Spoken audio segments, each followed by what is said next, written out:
सरस्वती नमस्तुभ्यं वरदे कामरूपिणे विद्यारम्भं करिष्यामि सिद्धिर्भवतु मे सदा அவையோர் அனைவருக்கும் என் காலை வணக்கம். நான் இன்று உலகோர் போற்றும் சனாதன தர்மம் என்ற தலைப்பில் ஒரு சில கருத்துக்களை உங்கள் முன் கூறலாம் என வந்துள்ளேன். வையத்துள் வாழ்வாங்கு வாழ்பவர் வாழ்வுரையில் தெய்வத்துள் வைக்கப்படும் திருவள்ளுவர். வையத்துள் வாழ்வாங்கு வாழ தேவையான அனைத்து வழிமுறைகளை அற வழியில் எடுத்துரைப்பதுவே நமது சனாதன தர்மம். எப்படி தெரியுமா?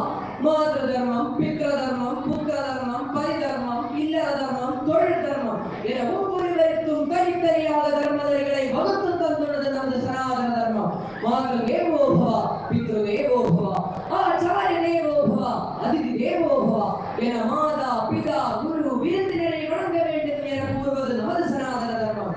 உலகில் தற்போது வாழும் நிலை இல்லை.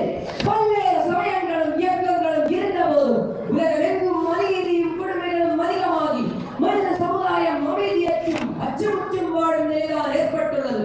இந்நிலை மாறி மனிதனுக்கு சாந்தியும் சமாதானமும் அன்பும் அமைதியும் கிடைக்க என்ன வழி? அத்தகைய வாழ்வு எங்கே கிடைக்கும்? எப்படி கிடைக்கும்? அதற்கு ஒரே பதில்தான் உண்டு. அதுவே நம் சனாதன தர்மம். அரிது வரிது மாநிலராய் பிறப்பது என சான்றோர்கள் பகர்கிறார்களே, ஏன் மனித பிறவியில் மட்டுமே ஆன்மா இறையை அடையும் வாய்ப்புள்ளது. இதரம் தீவினை வீட்டல் பொருள் என்றும் காதலில் கருத்தொருவித்து ஆதரவு பட்டதே இன்பம் பலனை நினைந்து இம்மூன்றும் விட்டதே பேரின்ப வீடு என ஆனம் பொருள் இன்பம் வீடு என்ற 4 புருஷார்த்தங்களை இல்லறத்தாருக்கு வகுத்து தந்துள்ளது நமது சனாதன தர்மம். இவ்வாறு மனித வாழ்க்கைக்கு லட்சியம் வகுத்த மற்றொரு சமயம் உலகில் இல்லை என்பதால் உலகோரின் போற்றுதலை பெற்றுள்ளது நமது சனாதன தர்மம். ஈசா அவசியம் சர்வம், அதாவது இறைவன் எங்கும் நிறைந்துள்ளார். ஏகம் சத் விப்ராவ பூதா வதந்தி தத்வமசி என பல மாறாத உண்மைகளை சனாதனம் பிறருக்கு போதிப்பதால் உலகோர்களை போற்றுகின்றனர். பிரம்மச்சரியம், கிரகஸ்தம், வானப்பிரஸ்தம், சந்நியாசம் என 4 ஆசிரமங்களை வகுத்து தந்துள்ளது நமது சனாதன தர்மம். இவ்வாறு மனித வாழ்க்கைக்கு லட்சியம் வகுத்த மற்றொரு சமயம் உலகில் இல்லை என்பதால் உலகோரின் போற்றுதலை பெற்றுள்ளது நமது சனாதன தர்மம். தர்மோ ரக்ஷதி ரக்ஷதஹ, தர்மத்தை காத்தால் தர்மம் நம்மை காக்கும் என எடுத்து இயங்குவது சனாதன தர்மம். சத்தியம் வதா தர்மம் சரா என்பது சனாதன தர்மம்.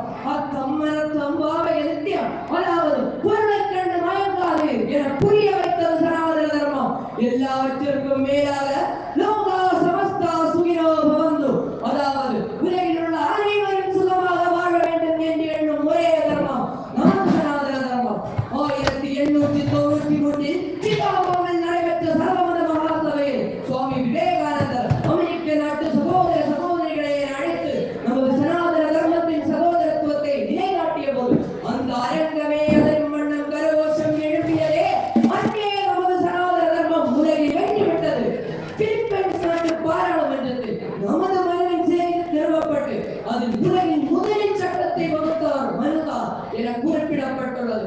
இது போதாதான் நமது சனாதன தர்மம் உலகோரால் போற்றப்படுகிறது என்பதை அறிய சனாதனர்களுக்கு அளித்த மிகப்பெரிய கொடை பதஞ்சலி முனிவர் நமக்கு தந்த யோகா.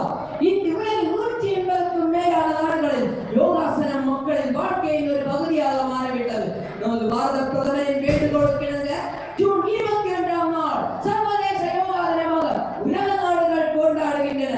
ஒரு மனிதன் எவ்விதம் வாழ வேண்டும் என்பதற்கு இலக்கணம் மகாவிஷ்ணுவின் அவதாரமாகிய ஸ்ரீராமனின் பாடு.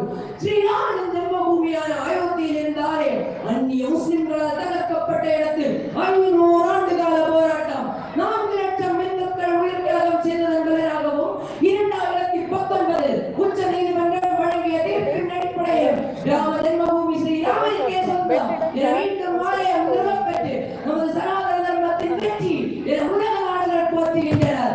ஆனால் இங்கு ஒரு அறிவியல் கூட்டம் சனாதனத்தை ஒழிப்போம் என்று கூறிக்கொண்டே இருக்கிறது. என் அன்பு சனாதனிகளே, மீண்டும் பாரதம் உலகின் குருவாய் உலகினை ஆட்சி செய்யும்